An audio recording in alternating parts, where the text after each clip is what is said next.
بسم الله الرحمن الرحيم. هنعمل ان شاء الله النهارده التمرين الثاني للصف الثاني تشكيل والحام المعادن، هو عباره عن لحام زاويه خارجيه. طبعا احنا نفذنا التمرين الاولاني لحام وصله تقابليه، وعملنا النفاذ لورا من الناحيه الثانيه للناحيه الاخرى من التمرين، بحيث ان هي تعطي متانه وقوه لوصله اللحام.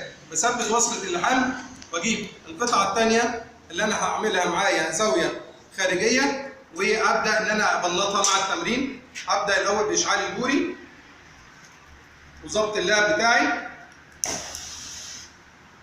اظبط البوري بتاعي واظبط اللعب.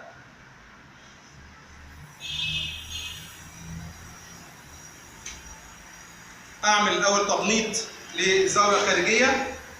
تبنيط الزاويه الخارجيه لازم تكون معايا زاويه واصله زاويه قايمه. ممكن ببنط بسلك او بدون استخدام سلك.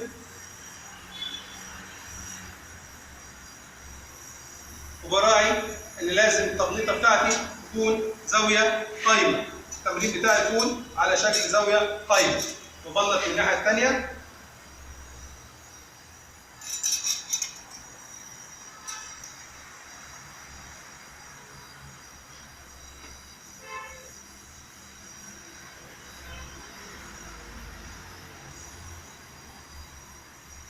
بنظمت التمرين بتاعي، ببدا احط التمرين في وضعيه التنفيذ او في وضعيه اللحام اللي انا هستخدمها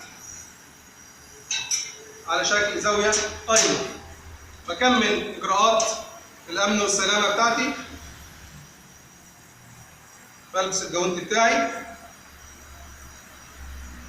النضاره طبعا استخدم السلك بتاعي وانزل النضاره وابدا في تنفيذ التمرين بتاعي. زي ما اتعودنا ان انا بسخن طرف اظبط البوري،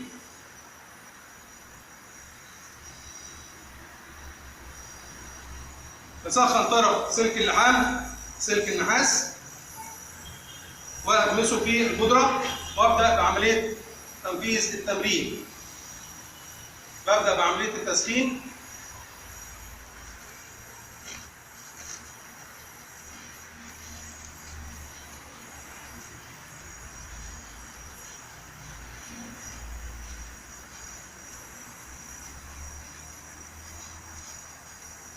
براعي برضو زاوية الميل وسرعة البوري ومعدل ترسيب السلك بتاعي اللي أنا بشتغل بيه.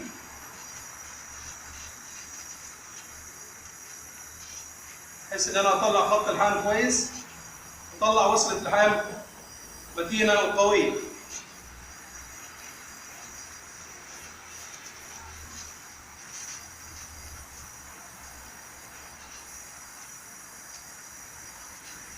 كل ما البودرة طبعا بتخلص بزود بودرة.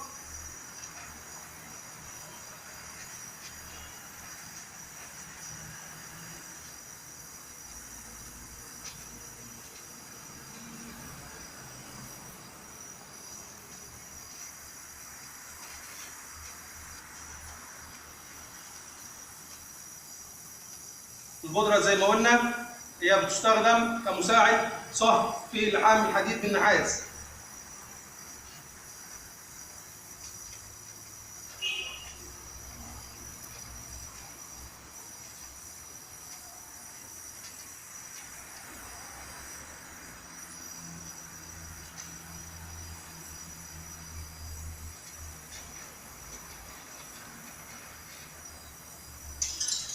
كده احنا خلصنا التمرين الثاني، هو عبارة عن لحام زاوية خارجية حديد بنحاس زي ما حضراتكم شايفين بالطريقة دي كده.